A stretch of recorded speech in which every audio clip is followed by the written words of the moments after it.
ఓ కళాకారుడు తన కష్టాన్ని మర్చిపోవాలంటే దానికి తగిన గుర్తింపు ఉండాలి. కానీ ఇక్కడ ఆయన మెచ్చుకోవడమే కాదు, ఒక ప్రధాని ఈయన గుర్తించడం, మరో ప్రధాని ప్రస్తుత ప్రధాని ఆయన మెచ్చుకోవడం, దాంతో ఆయన ఆనందానికి అవధులు లేకుండా పోతున్నాయి. ప్రస్తుతం మనతో హరి తాడోజు ఉన్నారు. ఆయన అడిగి మరిన్ని వివరాలు తెలుసుకునే ప్రయత్నం చేద్దాం. సార్ చెప్పండి, ఏంటి ప్రధాని గారు మీరు వేసిన ఆర్ట్కి మెచ్చుకున్న తన ఎక్స్లో తన పోస్ట్ చేశారు, తన ఎక్స్ని వేదిక చేసుకుని, ఎలా అనిపిస్తుంది మీకు? మోడీ గారు ట్వీట్ చేయడం అనేది నాకు చాలా అంటే చాలా ఆనందాన్ని ఇచ్చిందండి. ఎందుకంటే మోడీ గారు లాంటి వ్యక్తి జాతీయ భావాలు కలిగిన ఒక ఆర్టిస్ట్గా నేను అభిమానించే నాయకుడు అని చెప్పొచ్చు మోడీ గారు. ఓకే, నాతో మన దేవేగౌడ గారు ప్రధాని మోడీ గారికి రీసెంట్గా ఆయన మళ్ళీ మూడోసారి ప్రధానమంత్రి అయిన తర్వాత ఒక గిఫ్ట్ ఇవ్వాలి అన్నట్టు ఆలోచించుకున్నారు. ఆ టైంలో ఒక పెయింటింగ్ ఇస్తే బాగుంటుంది కదా, ఆ పెయింటింగ్ ఎలాంటిది ఇవ్వాలి? దేవేగౌడ గారు లాంటి X prime minister, farmer prime minister, ఆయన థాట్ ప్రాసెస్ ఆయన గుండెకు హత్తుకునే లాంటి పెయింటింగ్ను మనం ప్రధాని మోడీ గారికి ఇవ్వాలి. అంటే ముందుగా దేవేగౌడ గారు మీరు ఎలా టచ్ చేయగలిగారు? ఇప్పుడంటే దేవేగౌడ గారి ద్వారా నరేంద్ర మోడీ టచ్ అయ్యారు. అసలు దేవేగౌడ గారిని ఎలా టచ్ అయ్యారు మీరు? దేవేగౌడ గారికి వెరీ క్లోజ్గా కనెక్ట్ అయినటువంటి కొంతమంది పీపుల్ నాకు తెలిసిన వాళ్ళు ఉన్నారండి. సందీప్ గారిని ఉన్నారు, హైదరాబాద్ బెంగళూరులో ఉంటారు ఆయన. ఆయన త్రూ నాకు ఈ అవకాశం అయితే వచ్చింది. సో దేవేగౌడ గారు పెయింటింగ్ చూశారు, సరే ఒక ఫోటోని అయితే సెలెక్ట్ చేసుకున్నారు. రీసెంట్గా మోడీ గారు కన్యాకుమారిలో ఏదైతే మెడిటేషన్ చేసుకున్నారో ఎలక్షన్స్ తర్వాత రిజల్ట్కి ముందు ఆ ఫోటోని తీసుకుని దాన్ని పెయింటింగ్ చేసి, ఆ పెయింటింగ్ చేయడానికి చాలా శ్రమపడ్డామండి. ఎందుకంటే మీరు చూడొచ్చు, నేను చేసిన పెయింటింగ్ మీరు గూగుల్లో ఎక్కడ చూసినా కూడా హై రెజల్యూషన్ పిక్చర్ అనేది ఎక్కడ ఉండదండి. అలాంటి దాన్ని నేను ఒక అద్భుతమైన పెయింటింగ్గా చేసి అది మోడీ గారికి ఇవ్వడంతో ఆయన అన్న ఒకే ఒక మాట, వండర్ఫుల్ పెయింటింగ్, ఈ పెయింటింగ్ నా గుండెని చాలా తాకింది అని దేవేగౌడ గారితో అన్నారటండి. అది మాత్రం నాకు చాలా ఆనందాన్ని ఇచ్చింది. ఆ విషయం కూడా నాకు నిన్న పిఎం ఆఫీస్ని బయటకు వచ్చిన తర్వాత వాళ్ళు నాకు తెలియజేయడం జరిగింది. పర్టికులర్గా చూసుకుంటే ఆ ఫోటో ఎందుకు అనిపించింది? అంత కష్టపడ్డ 4 రోజులు నిద్రాహారాలు మాని పగలు రాత్రి కష్టపడి ఆ ఫోటోని ఎందుకు ఇంకా ఏం దాన్ని చూస్ చేసుకోవడం వెనకాల కారణం ఏంటి? అంటే నేను లాస్ట్ టైము మోడీ గారితో ఒక పెయింటింగ్ చేసి ఇచ్చానండి. నేను ప్రవాస భారతి దివాస్ అని చెప్పి ఎవ్రీ ఇయర్ కొన్ని కంట్రీస్తో కొలాబరేషన్స్ అవుతూ ప్రవాస భారతి దివాస్ అని చెప్పి లాస్ట్ టైం మధ్యప్రదేశ్లో జరిగింది. సో ఆ పెయింటింగ్లో యూఎస్ నుంచి ఒక పర్సన్ నాతో ఒక పెయింటింగ్ చేయించుకుని మోడీ గారికి ప్రజెంట్ చేయాలి అనుకున్నప్పుడు, మోడీ గారు వాళ్ళ మదర్ అంతకుముందే కాలం చేస్తున్నారు. సో ఇద్దరు మోడీ గారు వాళ్ళ తల్లి మోడీ గారిని ఆశీర్వదిస్తున్నట్టుగా పెయింటింగ్ చేస్తే ఎట్లా ఉంటుంది అన్న థాట్ నాకు వచ్చింది. అది ఆయన చాలా ఆనందపడ్డారు మోడీ గారు. ఆ తర్వాత ఈ పెయింటింగ్ చూసుకుంటే రీసెంట్గా జరిగినటువంటి మోడీ గారు చేసినటువంటి కొన్ని ప్రతిష్టాత్మకమైన గొప్ప గొప్ప నిర్ణయాలు అవ్వచ్చు, పనులు అవ్వచ్చు, ఇట్లా చాలా ఉన్నాయి. ఇలాంటివన్నీ చేసిన తర్వాత ఆయన తీసుకున్నటువంటి డిసిషన్ ఏంటి అంటే కన్యాకుమారికి వెళ్ళి ఆయన అక్కడ మెడిటేషన్ చేయాలి అని చెప్పి అనుకున్నారు.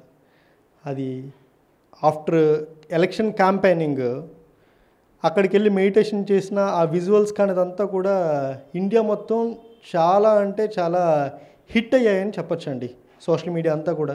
సో ఈ చిత్రాలన్నింటిలో కూడా అటు దైవభక్తి ఇటు దేశభక్తి ఇలా కలగలిపి చేయాలనుకుంటున్నాం.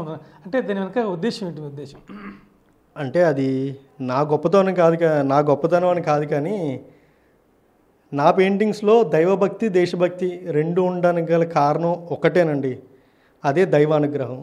అది ఉంటేనే నేను ఇలా చేయగలుగుతున్నాను. అది నా గొప్పతనం అయితే ఏం కాదు, అక్కడి నుంచి ఏదో ఒక మెసేజ్ వస్తుంది, పైన ఒక భగవంతుడి అనుగ్రహం ఉంది, దానివల్ల మాత్రమే నేను చేయగలుగుతున్నానండి. ఈ కళాకారుడు ఎప్పుడు మేల్కొన్నాడు? అసలు ఎప్పటి నుంచి మీరు ఈ చిత్రాలు గీయడం మొదలుపెట్టారు? మొదటి తీసిన మీరు చిత్రం ఏదో గుర్తుందా మీకు? చిన్నప్పుడు గీసింది కానీ అసలు అది మీరు మర్చిపోలేని చిత్రం ఏమైనా అనిపిస్తుందా? అంటే నేను చిన్నప్పటి నుంచి కూడా నాన్నగారు ఆర్టిస్ట్ అండి, తాడో సూర్యనారాయణ గారు. ఆయన ఆర్టిస్ట్, స్కల్ప్టర్ కూడా.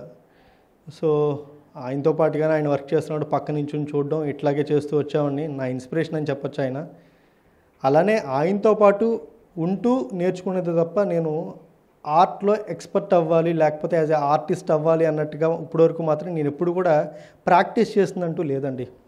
బట్ నేను కూడా అందరిలాగే ఈ డిగ్రీ అది చదివిన తర్వాత ఐటీ సైడ్కి వెళ్దామని దాంట్లో ఒక 1 year ఆసాహసం కూడా చేశాను. కాకపోతే మన స్కిల్ ఏదైతే ఉందో అదే ప్రొఫెషన్ అయితే దాని తాలూకా లైఫ్ స్టైల్ని ఇప్పుడు నేను ఏదైతే లీడ్ చేస్తున్నానో ఇలాంటి లైఫ్ స్టైల్ ఉంటుందని చెప్పి నేను 10 ఏళ్ల క్రితమే నేను అనుకునే ఈ ఫీల్డ్లోకి అడుగుపెట్టడం జరిగిందండి. ఇంకా ఎవరైనా సినీ ప్రముఖులు కానీ రాజకీయ ప్రముఖులు కానీ మీ చిత్రాలను చూసి అభినందించిన వాళ్ళు ఎవరున్నారు? నేను ఇప్పటివరకు చాలామంది ప్రముఖుల పెయింటింగ్లు చేసి ఉన్నానండి. నేను చంద్రబాబు నాయుడు గారు కావచ్చు, ex CM Jaganmohan Reddy, next Pawan Kalyan, deputy CM Pawan Kalyan garu, ఇంకా సెలబ్రిటీస్ కంటే చాలామంది సెలబ్రిటీస్కి కూడా ఇచ్చి ఉన్నాను నేను. ఇంకొక పెయింటింగ్ త్వరలోనే చిరంజీవి గారి దగ్గరికి కూడా ఇంకొక పెయింటింగ్ వెళ్ళబోతుంది. వాళ్ళు మీ పెయింటింగ్ చూసినప్పుడు వాళ్ళ ఫీలింగ్ ఏంటండి? అంటే కొంతమంది యాజ్ ఎ గిఫ్ట్లానే చూస్తారండి, కానీ ఆర్ట్ వాల్యూ తెలిసిన కొంతమంది ఉంటారండి. మీరు చూడొచ్చు, నిన్న మోడీ గారితో దేవగౌడ్ గారు మీటింగ్, అద్భుతమైన మీటింగ్ జరిగితే ఆయన ఎక్స్లో పోస్ట్ చేసిన పోస్ట్ చూస్తే ఓన్లీ పెయింటింగ్ గురించే మెన్షన్ చేసి పెట్టారు ఆయన. అలాంటి చోటకి పెయింటింగ్ వెళ్ళినప్పుడు ఖచ్చితంగా వాళ్ళ నుంచి వచ్చేటువంటి అభినందనలు మన యొక్క గుండెలను తాకుతాయండి. ఆ విషయం అయితే నేను బలంగా చెప్పగలను. అంటే దీంతోపాటు ఈ దేవస్థానాల్లో కూడా కొన్ని చోట్ల ఆర్ట్లు వేస్తారని తెలిసింది. మీరు వేసిన ప్రముఖమైన దేవస్థానాలు ఏ ఉన్నాయి? ఆ దేవస్థానాల్లో మీరు ఏ రకమైన సేవ చేశారు మీ చిత్రకారంలో? అంటే నేను చేసే చిత్రాల్లో దైవత్వం ఉండాలి బలంగా అని చెప్పి నమ్మే వ్యక్తినండి నేను. చాలామంది అంటూ ఉంటారు, మీ పెయింటింగ్స్లో జీవకాలు ఉట్టిపడుతుందండి అని చెప్పి. అది నా చేతిలో ఉన్న గొప్పతనం అయితే కాదండి. కాకపోతే నాకు వచ్చినటువంటి అద్భుతమైనటువంటి అవకాశాల్లో ఒక గొప్ప అవకాశం ఏదన్నా ఉంది అంటే, నేను రీసెంట్గా సింహాచలం దేవస్థానానికి ఒక మంచి పెయింటింగ్ చేశానండి. నేను సింహాచలం దేవస్థానంలో ఆలయం లోపల కూర్చొని 2 రోజుల పాటు కూర్చొని స్వామివారి మూల విరాట్ ఏదైతే విగ్రహం ఉందో దాన్ని నేను పెయింటింగ్తో ఒక అద్భుతమైన రూపంగా తీసుకొచ్చాను. మూల విరాట్ విగ్రహాన్ని లోపల టెంపుల్ లోపల 2 డేస్ కూర్చొని చేశానండి. ఆ అవకాశం నాకు గత ఏడాది వచ్చింది. ఇప్పుడు టెంపుల్ వాళ్ళు యూజ్ చేస్తున్నటువంటి ప్రతి ఫోటో ఏదైతే ఉందో అదంతా కూడా నా చేతుల మీదుగా రూపుదిద్దుకున్నదేనండి. అలాగే ఇంకొకటి ఫినిక్స్ గ్రూప్ హైదరాబాద్లో చుక్కుపల్లి సురేష్ గారు, చుక్కుపల్లి రమేష్ గారు ఉన్నారు. సో వాళ్ళ కంపెనీ ద్వారా ఫినిక్స్ ఫౌండేషన్ ద్వారా హైదరాబాద్లో ఉంటుంది ఆ ఫినిక్స్ గ్రూపు. సో వాళ్ళ త్రూ శ్రీశైలం అండ్ తిరుమల తిరుపతి దేవస్థానంలో ఒక VIP గెస్ట్ హౌస్లు అయితే కట్టున్నారండి. వాటిల్లో కూడా నేను కొన్ని పెయింటింగ్స్ అయితే చేసి ఇచ్చాను. అవి మన ఇండియానే కాకుండా అమెరికాలో కూడా చాలా హిట్ అయిన పెయింటింగ్ అని చెప్పొచ్చండి. ఎందుకంటే అమెరికాకి ఇంచుమించు ఒక 10-15 పెయింటింగ్లు పంపించున్నాను ఇప్పటివరకు. వెంకటేశ్వర స్వామి వారికి ఏనుగు ఇలా పుష్పాన్ని సమర్పిస్తున్నట్టుగా ఉంటుంది ఆ పెయింటింగ్. అంటే తిరుమల తిరుపతి దేవస్థానంలో, శ్రీశైలంలో ఇలా అన్ని దేవాలయాలు ఇంచుమించుగా మీ కొన్ని చోట్ల మీ ఫోటోని మెయిన్ ఫోటోలుగా దేవస్థానం వాళ్ళు అమ్ముతున్నట్టు కూడా తెలిసింది. అంటే దేవాలయాల వద్ద దేవుడి ఫోటోలు అమ్ముతారు కదా, అవి కూడా ఎంతవరకు వస్తాయి? అవి కూడా కొన్ని దేవాలయాలు చేస్తున్నాయండి. నేను చేసిన కొన్ని అమ్మవారు, కామాక్షి అమ్మవారి పెయింటింగ్లు ఎలాంటివి కొన్ని ఉన్నాయి, అది కూడా జరుగుతుంది. కాకపోతే సింహాచల దేవస్థానంలో ఏదైతే నేను చేసిన పెయింటింగ్ ఉందో, ఏ VIP వచ్చినా ఎవరు గెస్ట్ వచ్చినా కూడా టెంపుల్కి మనం చేసిన పెయింటింగ్నే వాళ్ళకి అందిస్తూ ఉన్నారండి. అది అలా చాలామంది తెలంగాణలో ఉన్నటువంటి చాలామంది మినిస్టర్స్కి అందజేశారు. మన ఏపీలో ఉన్న చాలా మినిస్టర్స్కి, సెలబ్రిటీస్కి కూడా ఆ పెయింటింగ్ని అందజేసి ఉన్నారు వాళ్ళు, టెంపుల్ వాళ్ళు. ఫైనల్గా మీ జర్నీ ఎలా వెళ్తుంది ఏంటి? కొత్తగా వచ్చే కళాకారులకు మీరు ఏం సలహా ఇవ్వబోతున్నారు? అంటే కెరీర్ గురించి చెప్పాలి అంటే దీని గురించి మనం ఒక స్పెషల్ ఇంటర్వ్యూనే పెట్టుకోవాలేమోనండి. ఎందుకంటే కెరీర్ అనేది ఒక్కొక్కరు థాట్ ప్రాసెస్ని బట్టి వాళ్ళ కెరీర్ అనేది ఎప్పటికప్పుడు ఎస్టాబ్లిష్ అవుతూ ఉంటుందండి.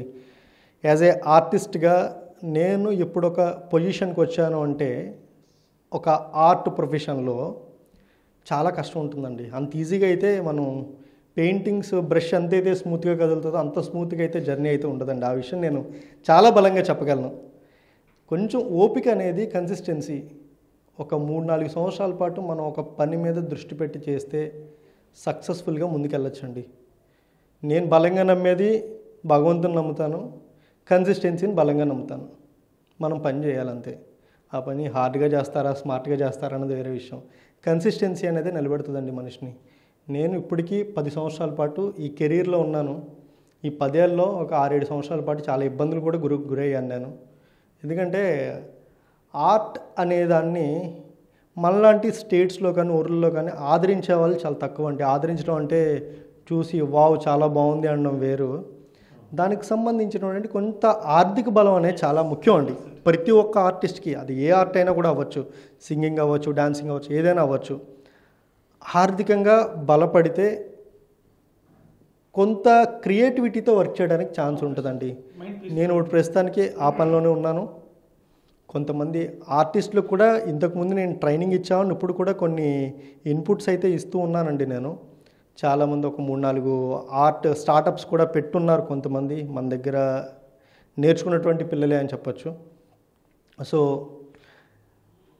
ఆర్ట్ని కెరీర్గా చూస్ చేసుకోవాలి అనుకున్న వాళ్ళకి నేను ఇచ్చినటువంటి సలహా ఏంటి అంటే, మన నేమ్ని ఒక బ్రాండ్గా ఎస్టాబ్లిష్ చేసుకోవడానికి ప్రయత్నం చేయాలి. At the same time consistency, ఒక 4-5 సంవత్సరాల పాటు అదే మన ఫోకస్, టార్గెట్, సర్వస్వం అన్నీ అయిపోవాలి. అలా అయితే మాత్రమే మనం జర్నీలో ముందుకు వెళ్ళగలమండి. కంగ్రాచులేషన్స్ హరి గారు, మీకు మా బిగ్ టీవీ తరఫున కూడా శుభాకాంక్షలు చెప్తున్నాం. అది మొత్తమే చూసుకుంటే కష్టపడి అంటే మనసు ధ్యానం పెడితే కనుక మనస్ఫూర్తిగా పనిచేస్తే ఏ రంగంలోనే రాణించవచ్చు. అయితే దానికి కాస్త ఓపిక కావాలి. కనీసం 4-5 సంవత్సరాల పాటు అదే ధ్యాసతో పనిచేస్తే ఖచ్చితంగా సక్సెస్ వస్తుంది. అంతవరకు